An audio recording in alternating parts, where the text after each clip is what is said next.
Apôtre, j'ai longtemps médité sur le livre d'Ézéchiel 37 et il y a quelque chose que j'ai remarqué sur la prophétie d'Ézéchiel. La première question, je vois un homme qui se trouve dans une vallée d'ossements et qui se fait déplacer par l'Esprit de Dieu. Alors l'une des questions que j'ai, c'est que comment Ézéchiel a-t-il reçu le don de la prophétie? Ok, merci pour cette question très intelligente. J'aimerais avant de commencer qu'on donne une pensée à nos aimables téléspectateurs en faisant la lecture d'Ézéchiel chapitre 37, juste le 1er au 3e verset. La main de l'Éternel fut sur moi, et l'Éternel me transporta en esprit et me déposa dans le milieu d'une vallée remplie des ossements. Ok.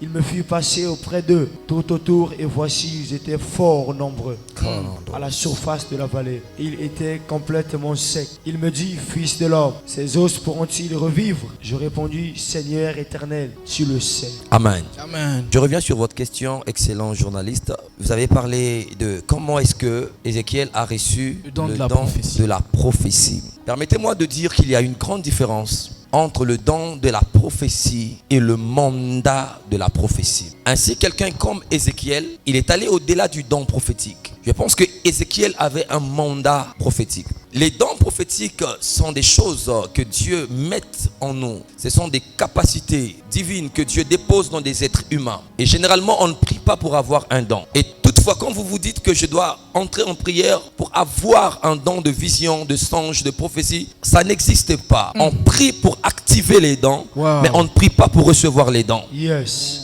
Les dons, Dieu les offre à volonté. Dieu les offre gratuitement. Dieu les offre par son propre consentement. Et donc, Ézéchiel, vous allez remarquer qu'au-delà du don, il a un mandat. Et Jérémie est né avec un don prophétique. Dieu signale même qu'il l'a connu depuis le sein de sa mère. Et Dieu a impacté sa vie depuis les entrailles. Donc il est venu sur la terre avec un don de prophète. Et par contre, cet homme d'Ézéchiel, je ne dis pas qu'il n'aurait pas de don. Il se peut qu'il ait au préalable un don prophétique. Mais seulement, on est surpris de le voir recevoir un mandat dans le prophétique. Et là, nous sommes dans le livre d'Ézéchiel au chapitre 2. On peut nous aider avec la lecture.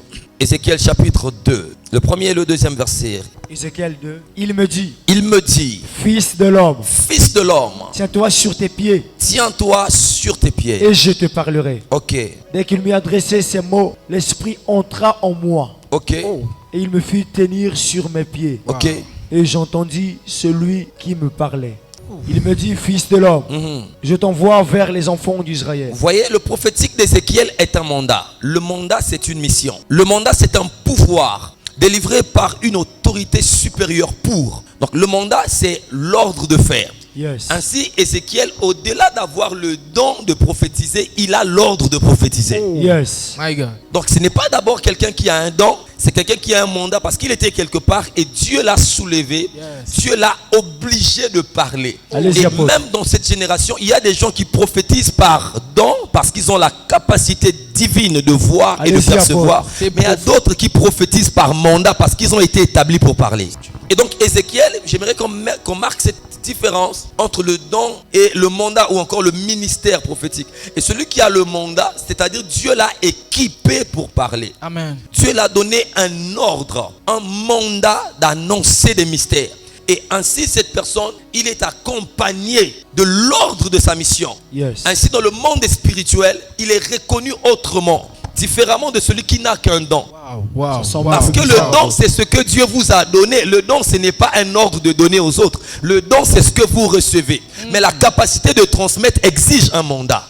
C'est ainsi qu'on peut avoir un don. Peut-être que le don doit seulement vous servir à entendre Dieu. Il vous a été transmis pour vous permettre d'être en contact avec le Père, d'écouter, de voir ce que Dieu voudrait vous montrer. Donc voilà un peu la différence. Et donc les conditions dans lesquelles Ézéchiel a reçu ce mandat, pour ne pas seulement parler du don, c'est ce que nous lisons ici. Il dit qu'il a vu le Seigneur lui dire fils de l'homme. Et l'expression biblique fils de l'homme révèle la faiblesse du prophète. C'est ainsi que même Jésus s'est fait appeler fils de l'homme. Il dit, vous avez les oiseaux ont des nids, ils ont des endroits où poser leur tête, mais le fils de l'homme n'a pas d'endroit. Quand il se réfère au fils des hommes, c'est pour dire qu'il a revêtu l'humanité. Si Jésus ne se fait pas appeler fils de l'homme, il ne peut pas mourir à la croix. Le fils de l'homme, c'est celui qui manifeste Dieu, mais qui ressent la douleur. Allez-y, apôtre. Le fils de l'homme, c'est celui qui démontre Dieu sur la terre, mais qui porte aussi le fardeau et qui pleure Élie, Élie lama sabachthani.